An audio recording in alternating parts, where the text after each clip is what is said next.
เจ้าเฮาพันโทนางอำมาลาคำบุญเฮืองหัวหน้าแผนกสะพานแม่ยิงของว่าการกระทรวงป้องกันประเทศเนื่องในโอกาสครบรอบ50 ปีวันสถาปนาสาธารณรัฐประชาธิปไตยประชาชนลาวเนาะ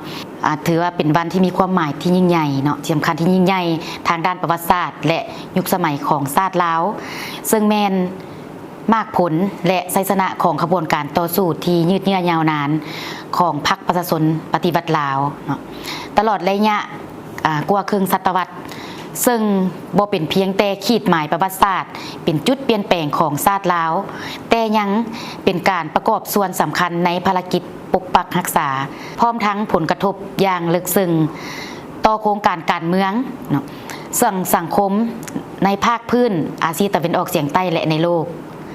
สปป.ลาวครบรอบ50 ปีแม่น50 ปีแห่งการเติบใหญ่ขยายตัวของประเทศเฮาในภารกิจปกปักรักษาและพัฒนาสร้างสรรค์ประเทศชาติภายใต้การนำพาของพรรคได้เฮ็ดให้สปป.ลาวมีการพัฒนาอย่างรอบด้าน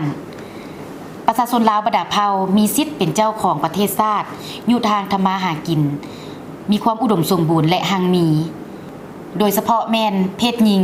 ซึ่งตลอดระยะ50 ปีผ่านมานับแต่อดีตจนฮอดปัจจุบันสังเกตสามารถตีราคาได้ว่าเพศหญิงก็คือแม่หญิงลาวเฮานับมือได้มีโอกาสในการเฮ็ดเวียกในทุกกลุ่มจักรรัฐเท่าเทียมกับเพศชายอย่างแท้จริงได้รับการไว้เนื้อเชื่อใจจากประชาชนลาวภาครัฐจนบางสหายได้ก้าวขึ้นเป็นรองประธานประเทศรัฐมนตรีรองรัฐมนตรีหัวหน้ากรมในทันแถวกำลังปกสก็ได้รับการประดับสั้นขึ้นเป็นสั้นในพลจำนวนหนึ่งอันนี้ก็ย้อนว่า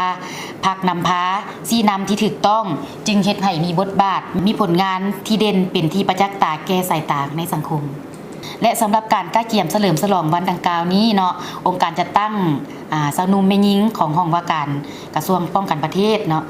ภายใต้การชี้นำของคณะพรรคองค์การห้องว่าการกระทรวงป้องกันประเทศก็คือทิศชี้นำรวมของห้องการสะพานมิงกองทัพเนาะแผนกสะพานมิงของว่าการกระทรวงได้พร้อมกันเป็นเจ้าการเนาะประกอบส่วนสุกยู่ทางด้านปัจจัยเนาะเงินเครื่องอุปโภคบริโภคจำนวนบ่น้อยเพื่อนเป็นขวัญกำลังใจมอบให้แก่แต่ละก้อนกำลังฮัดแอบอยู่แต่ละจุดนอกจากนี้เนาะยังได้เข้าร่วมทุกขบวนการเป็นต้นแมนการประดับประดาเนาะการประดับประดาค่ายครูแข่งขันกีฬาและก็ศิลปะวรรณคดีและอื่นๆที่ว่าย่างเป็นขบวนการฟุดฟื้นมวลซืนเจ้าอวยพรใส่อันประเสริฐมายังการนำพรรครัฐคณะพรรคกระทรวงป้องกันประเทศคณะนำของว่าการกระทรวงป้องกันประเทศจงมีสุขภาพที่แข็งแรง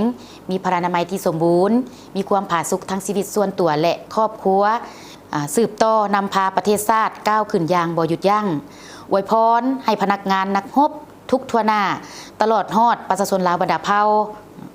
ในทั่วประเทศจงมีสุขภาพแข็งแรงมีความผาสุกทั้งชีวิตส่วนตัวและครอบครัว